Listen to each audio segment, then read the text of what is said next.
Welcome. In this video I will show you how to go back without a home button on your iPhone Air.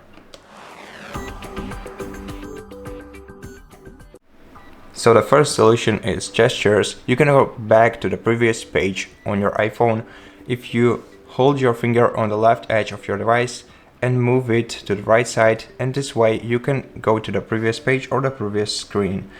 If you want to switch between apps, you have to place your finger on the bottom edge of your device's display and then move your app to the top. If you move it slightly to the top, you'll be able to switch between apps on your phone, and if you move it to the very top, you will go back to the home screen. The alternative way to go back is by using the icons in your app if your app has icons.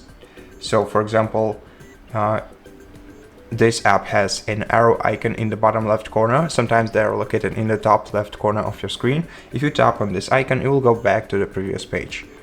But if you still need a virtual home button, you can go to Settings, then scroll down to Accessibility.